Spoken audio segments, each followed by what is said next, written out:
Hi, I'm Simon and welcome to another vlog. This time the vlog's going to be quite a bit shorter than the last two actually, if you combine them together, 24 and 24.5. Um, but I'm going to be responding to some of the things that were said in the comments to those two videos.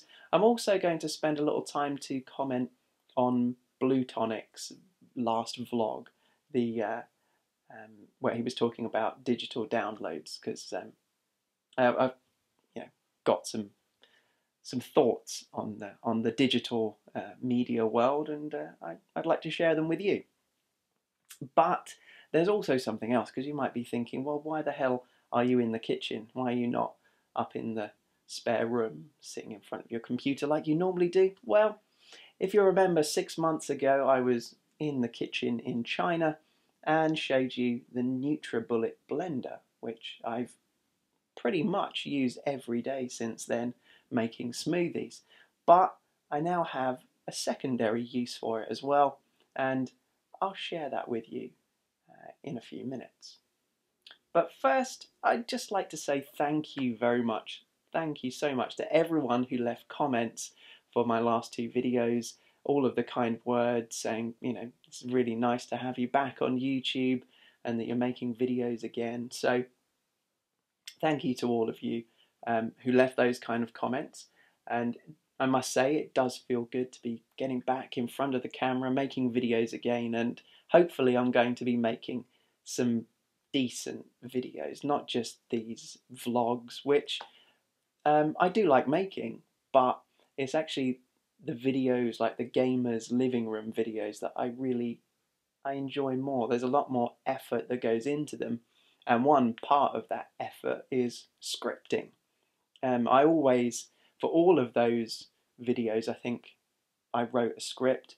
Maybe the first couple of them, I stuck to the script a lot more than I did in the later ones, but there was always something written down that I wanted to say. Whether I said it in exactly the same way I wrote it down, well, that depended on how many takes I'd made and how bored I was of saying the same thing and trying to get it to come out right. But that's what I'm going to plan to do this week, to write the script for that 7th episode and then hopefully shoot it next week and get it edited, and then maybe by the end of next week I'll have something new up on that channel, and hopefully it will be of interest to you guys.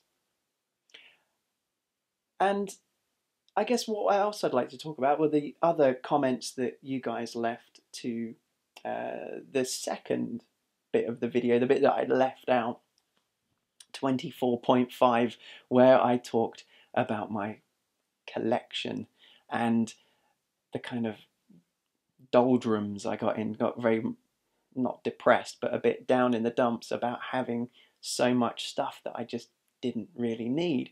And a few of you left good comments about, just clear out the stuff that you don't have any nostalgic connection to.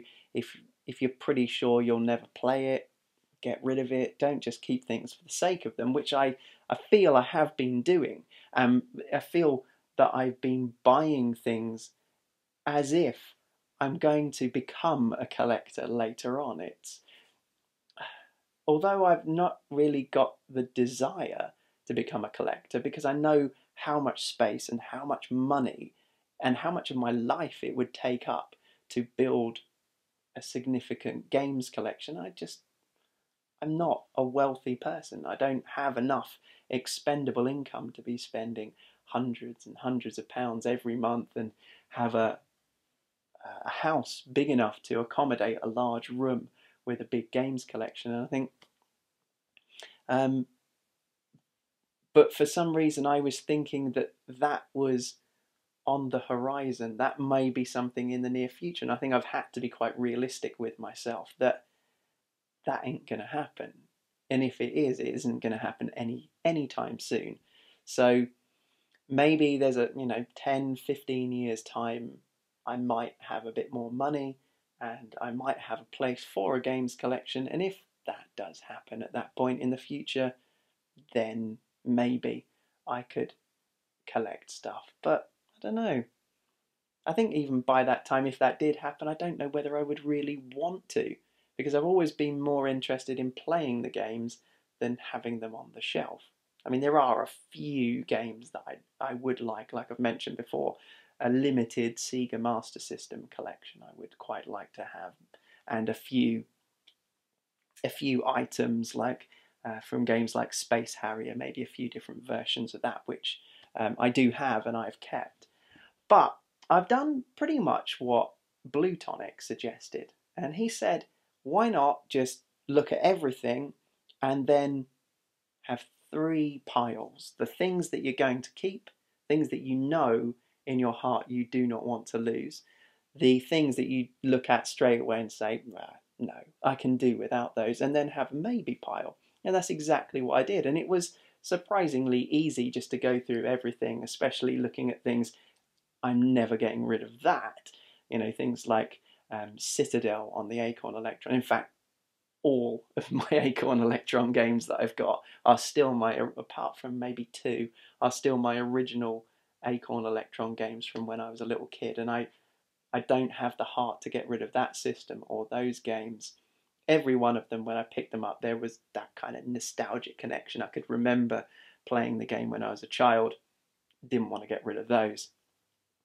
But pretty much every other system has lost at least one or two games, some more than half.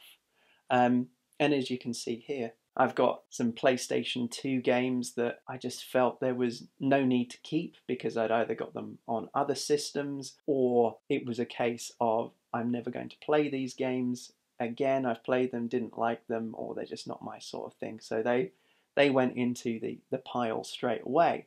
Likewise, there's quite a few original Xbox and Xbox 360 games, some of which are good, but as I've got them on other systems, it didn't really seem worthwhile having duplicates. And then as I went through the they seem to be the PS2 and the Xbox seem to be the systems that I had most of, I think. The PlayStation 3, there's quite a few of those as well. But it was easy to get rid of those because they're two systems that I don't have much of a nostalgic link to. I came to both systems well into their life cycle, the Xbox later than the PlayStation 2. But on both systems, there are games that I do enjoy and do like to go back and play. But then some of them I've got on the PlayStation 3 with HD remasters, and it hasn't really seemed much of a point keeping hold of things like God of War, God of War 2, Shadow of the Colossus, because I've got them on HD collections and I will rather play them on the PlayStation 3 than on their original systems. So yeah, so those games are going to be sold. I might pick one or two of them out to sell individually on eBay, but I'm sure most of them I'll just get a bulk lot and just try and shift them for, I don't care, I just want to get rid of them. And then obviously other systems I've gone through, my Amiga and my PC. There were a few games that I just had no interest in and had bought the games just for the sake of buying stuff recently. Or some of them are old games as well that I don't really have any love for. So they've gone. Also, the Master System and the Mega Drive. There are quite a few games there. A couple of Super Famicom games I've had since the first day of owning it, like ActRaiser and Ultraman. But as good as ActRaiser is, it's in Japanese. I can't understand a word of it, so it seems quite pointless holding on to it. And Ultraman is just utter garbage, so I was happy to get rid of that. A couple of loose carts, and yeah, just bits and pieces that I've either doubled up on or just have no interest in playing. And then I've also got PlayStation 1 titles and Dreamcast titles that, again, they're things that I don't have a lot of nostalgic connection to. And so I've just decided they'll all have to go as well. And this has meant that I've got quite a lot more space in the drawers to put the one or two games that I would like, that I don't have as yet, in the sort of with the Master System collection, the occasional. I think there's a couple of PlayStation 1 games that I would like to get as well. But what I haven't got rid of are any of the systems. I don't know. I don't really want to, as yet, say goodbye to any of the consoles or computers. And I know they do take up quite a bit of space, but I might have a rethink of that at some point in the future. But for now, I'm just going to get rid of definitely those games that I've just showed you. But also, I've got the maybe pile to go through, because there are so many games that I've bought over the years that I still haven't even played once. And I don't even know if they work. So I'm going to have to go through all of those games and check them out, see if they are something that I would enjoy, I want to keep. If they are, I'll keep them and I'll play them and maybe sell them later. Or maybe they're games that I didn't know anything about and have bought them just by chance, and they turn out to be really good, and so I'll keep those for as long as I keep playing video games. So thank you very much for all of your help with getting me in the right headspace to sort through all of that, and it did feel freeing to kind of say goodbye, or to make definite decisions about what I'm getting rid of and what I'm keeping, and getting a bit more focused about the sort of games that I want to hold on to. And it's definitely got me into the mindset of I'm just going to buy games that I really want, and I'm not going to get into the habit of, oh, it's only £1 or it's only £2, I'll take a punt on that.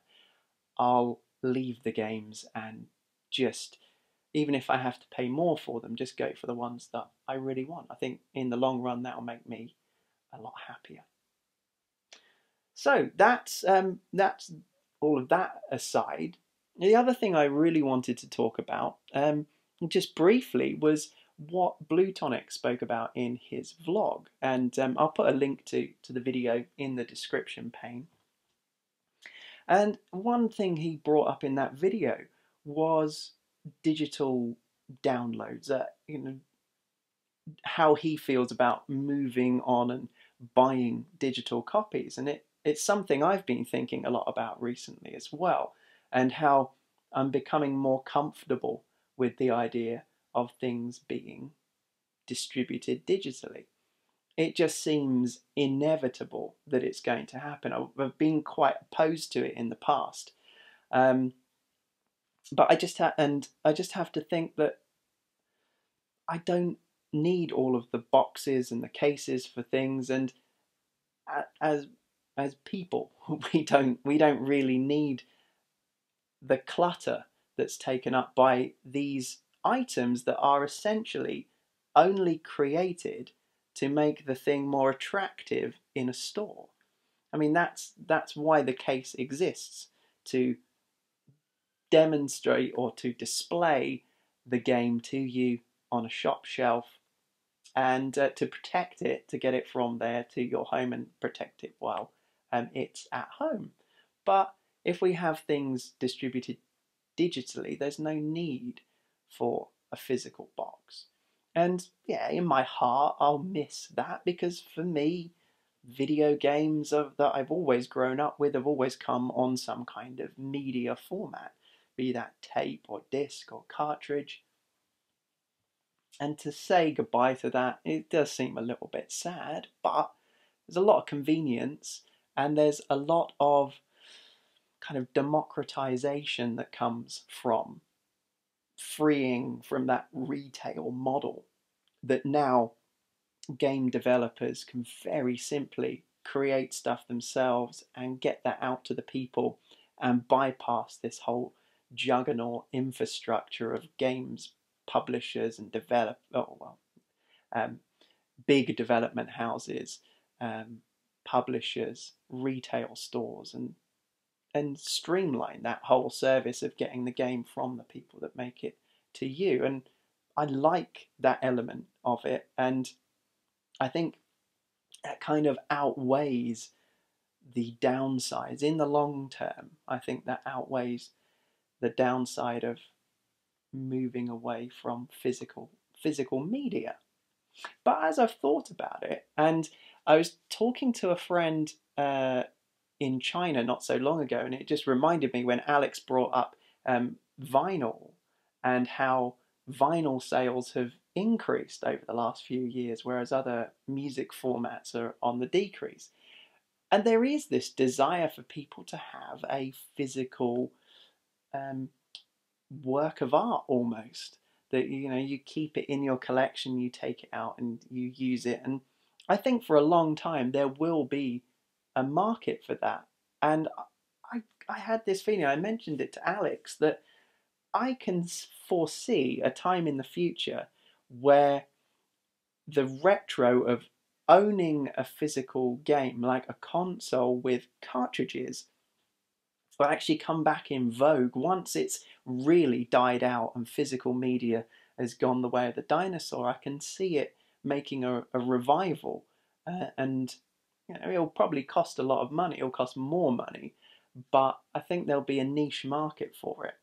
And as for the more mainstream games, I don't see boxed editions going away entirely, because there's a whole market there, a segment of the market that's interested in the collector's boxed editions, and I think those will be the last remnant of boxed games that most people, the vast majority, will digitally download their software, but then there'll be a version that comes with artwork and a figurine and whatever justifies the cost of producing something and putting it on a disc, or well, once disc-based machines have gone the way of the dinosaur, it'll be on some kind of flash card or USB stick. But however it's presented and provided, there'll be some kind of physical game. So I don't think it's going to go away. I think collectors will continue to be able to collect games.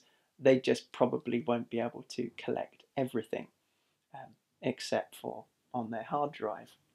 And I'm hoping that what's happened with PSN and Xbox Live with these very high prices, I hope they will go down, because that's enough to put me off buying the games. I feel cheated paying £55 for a digital download when I know how much cheaper it is for the distributor of that game, and they can circumvent the whole retail business. It's coming straight from them to your system. There's no physical packaging, there's no transport costs apart from the digital infrastructure. Paying £55 for that just seems criminal, really. No matter what excuses they give of protecting the retail sector by keeping the prices high, I'm all for a system like Steam. It's a lot more liberating. It frees the developers to actually distribute their games directly to you. It's not beholden to a particular piece of hardware, and I don't know. I think there's going to be a time soon when the Xbox and the PlayStation are going to have to evolve radically, or they're going to go the way of the dinosaur. I've got a feeling when it comes a time that you can just download a simple gaming operating system and load it onto any PC, and then buy the hardware that suits you, I think people will look at these fixed box systems as a little bit archaic. And it might take a couple of years for that to change, but I think it will happen quite quickly. But then I see the likes of Microsoft and Sony moving away from their traditional boxed consoles into an operating system that can be loaded onto PC architecture, and then it might free things up a bit. I don't know. I'm no seer. I can't predict the future. Well, of course I can make a prediction, but I can't know it for sure. But that's roughly what I imagine will happen. So of course, I'd love to know your thoughts on this one. I mean, I know some of you, Pete, Sneztastic, vehemently opposed to the idea of digital only distribution. But I'm sure there are others of you who are maybe a younger generation who are happy to do away with physical media altogether and are looking forward to the day when physical media dies. So let me know what you think. Okay, last thing, I thought I'd share with you another use I've got for my NutriBullet. Now, as you know, I've been making smoothies, like vegetable and fruit smoothie things, and mixed with nuts and seeds. I've been having those pretty much every day. But another use I've got for it is making my coffee in the morning. You might think that's a bit weird, coffee in a blender. Well, that's because I blend up my coffee with butter. Yeah. Now, I thought when I mentioned this to other people that I make my coffee with butter instead of milk, that I was a bit behind the times, that this was something that everybody knows about and people have been doing for a while. But of all the people that I've told, only one of them has said, "Oh yeah, I've heard about that." So many other, like the coffee shops I've gone into recently and asked them, "Oh, do you do that blended with butter rather than milk?" And they're like, "What, are you some kind of crazy guy?" But maybe it sounds weird to you. It sounded odd to me when I first heard about it. But it makes for a delicious, creamy, like, I guess it's a little bit like a latte, but for me, nicer. I don't really like lattes that much. They're always kind of too milky, whereas adding a bit of butter to your coffee just gives it a bit of a creamy, frothy edge to it, which is really nice. So I'm going to show you that, and just thought I'd let you know. I'll put a link in the description to how I found out about this, and it was through one of my favourite YouTube channels, London Real, and this is it's a podcast actually, but they video it as well.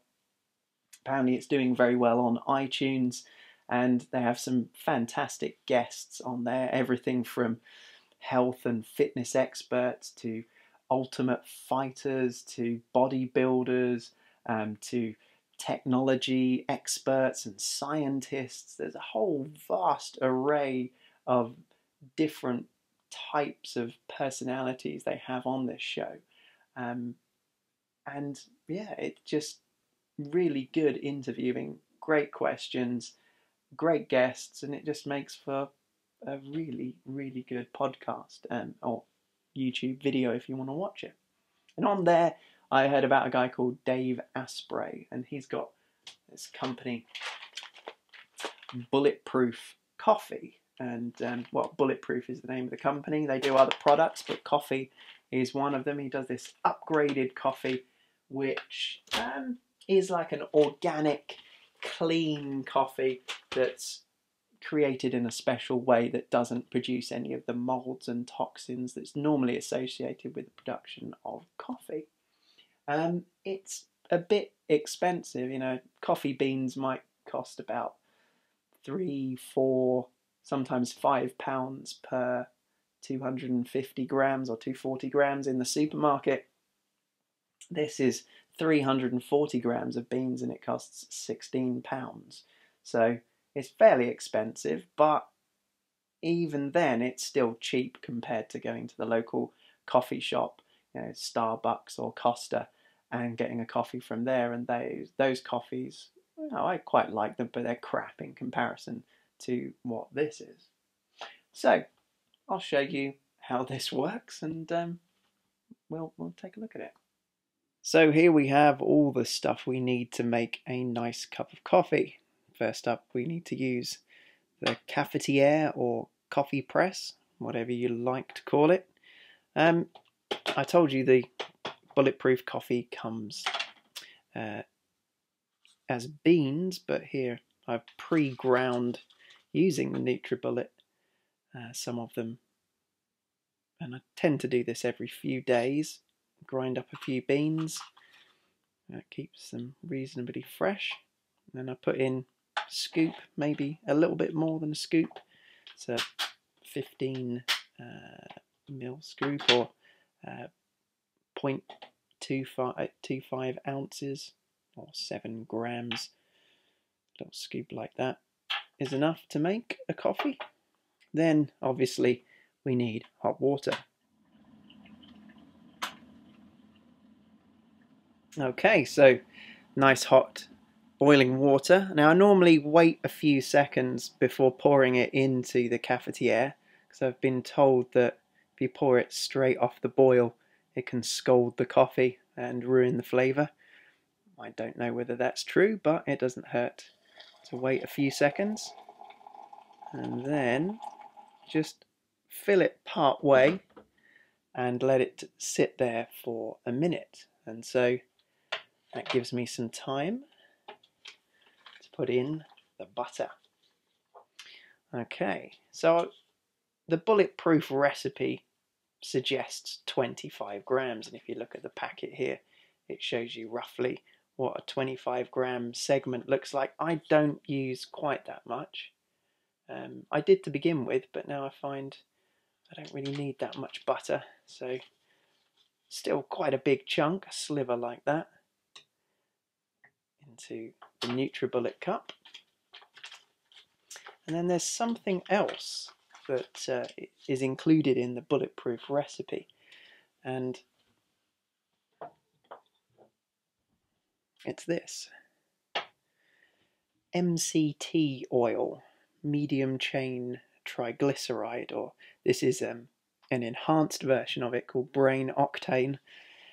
And apparently this is very good for giving you clarity of focus and helps with supposedly any mental tasks. Now I've been using this stuff for, well, I had a bottle of this, of the normal MCT, and I used that for probably about a month, I think it lasted. And then so I started off using just a teaspoon of it in here, and then worked my way up to a tablespoon, and then 2 tablespoons, then 3 tablespoons, which is supposed to be the equivalent of 1 tablespoon of this.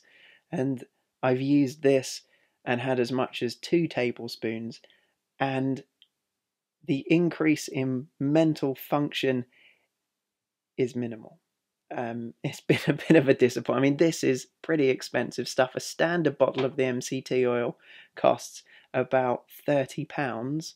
This, I think, was £43. And it doesn't really add that much to... I think it does in some way help the flavour. But for that, the amount of money it costs, for the amount of improvement in focus, which is quite minimal, that I find that I get from this, I'm not going to be buying another of these. So as I said, just 1 tablespoon of this.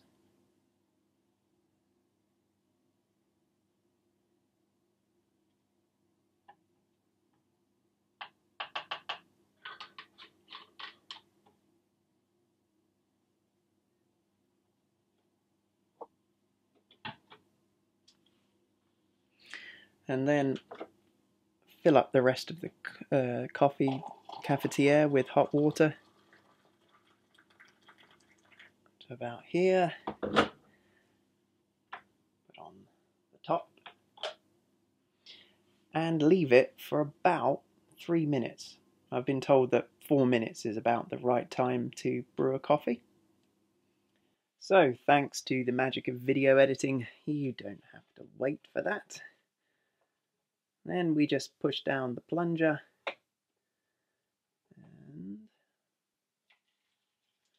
pour it into our cup.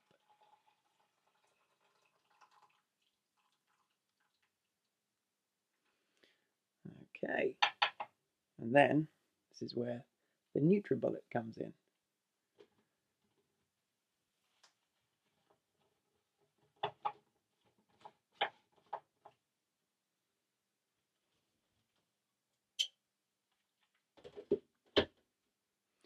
and it takes about 20 seconds to blend it up nicely.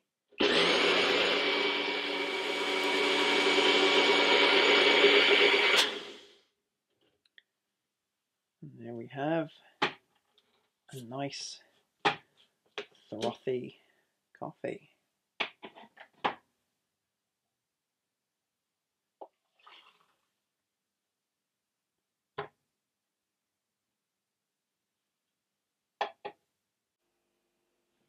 So there we have it, a cup of Bulletproof coffee, and I have to say it is a delicious flavour.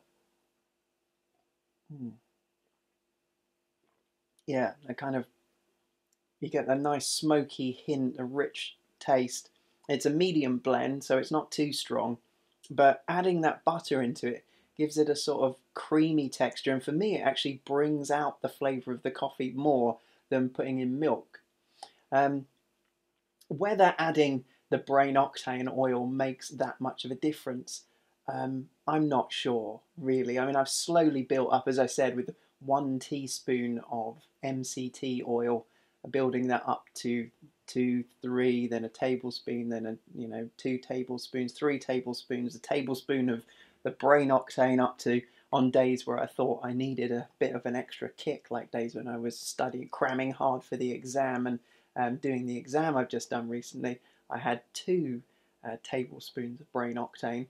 And I can't say it's made a massive difference. It didn't turn me into a laser beam focused study monster like I kind of hoped that it would do, but no, it wasn't that dramatic an effect. And maybe once I stop, well, I'm not going to buy any more after I've finished that. There's probably, I don't know, it's probably enough for another 10 cups in there. I don't think I'm going to bother buying any more at that price.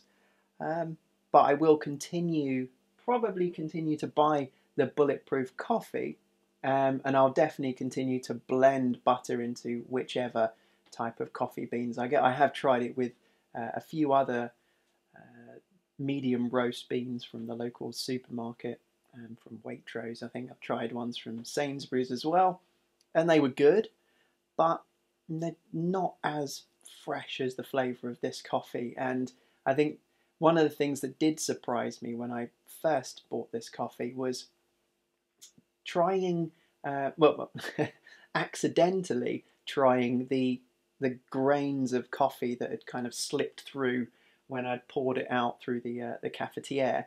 And normally, when you bite down on one of those bits by accident, it's quite bitter. But with this coffee, it's not, which is a little strange, but good, but pleasant. It's yeah.